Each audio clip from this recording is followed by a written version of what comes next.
Hi there, welcome back.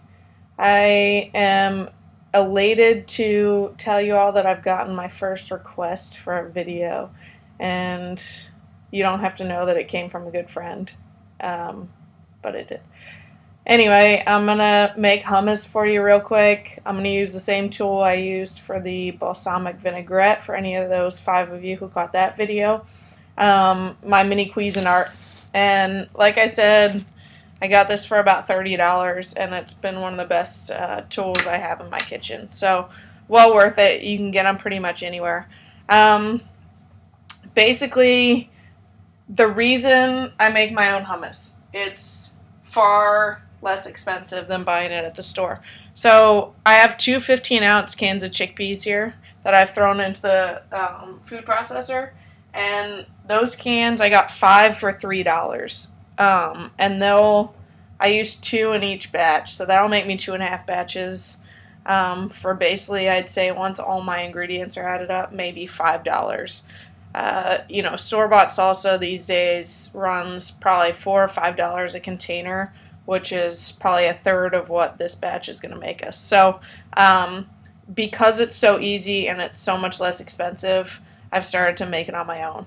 I'm going to add to it. I have probably 4 chopped up peppers, just jarred. I think these are cherry peppers, but jalapenos, whatever you have on hand. You can certainly use fresh peppers if you want. You can leave them out altogether if you don't like the spice, but like I mentioned before, I do like myself some spicy food. So I also threw in the rest of that minced garlic I had in the fridge from who knows what. I'm going to add some garlic powder, probably, a half a teaspoon or so. Again, you can use fresh garlic for sure. I'm all about the fresh ingredients. I just don't have any on hand right now. Ground cumin, really good for that background smoky flavor. Go easy on this. It's a very strong taste. And some people don't like it, so if you don't like it, again, feel free to leave it out. I'm going to use plain yogurt instead of, a lot of you, if you look up recipes for hummus, you're going to see tahini, which is sesame paste.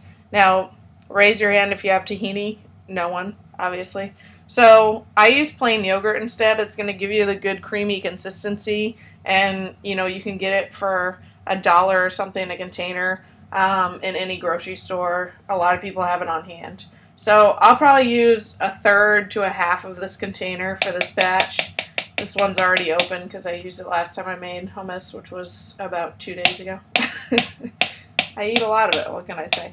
So, a couple tablespoons to maybe 3 tablespoons of plain yogurt.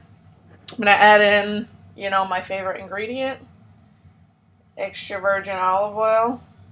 And that's the end of my tin, which is very sad. I'll have to go get a new one. But don't worry, I have backup reserve. As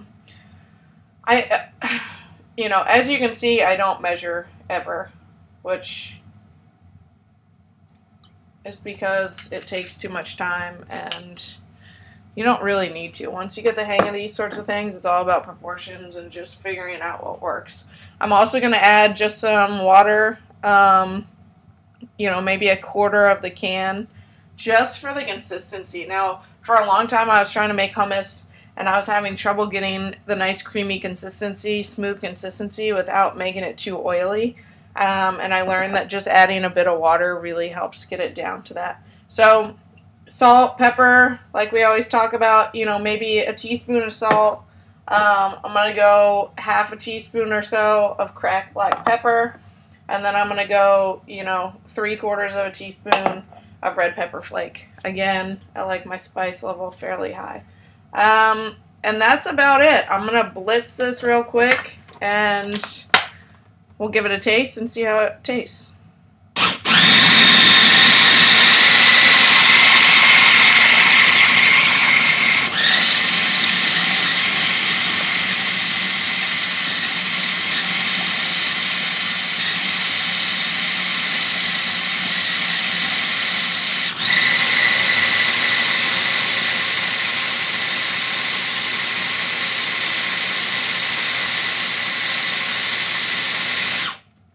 Alright, so as you can see, the beans at the top are having a little bit of trouble getting down to the bottom. So I'm just going to add a bit more water, help get that going, and that should take care of it. Now, other things people use, lemon juice is always really good. Add a bit of freshness and whatnot.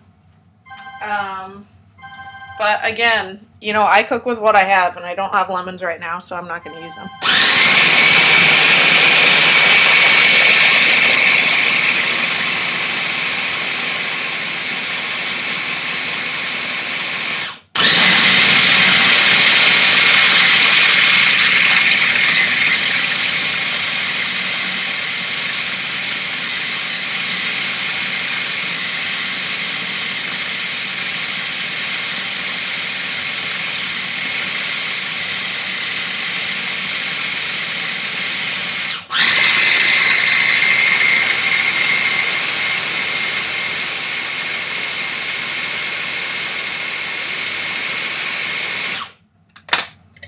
Alright, my neighbors upstairs probably get real sick of that noise, but oh well, I pay the rent around here.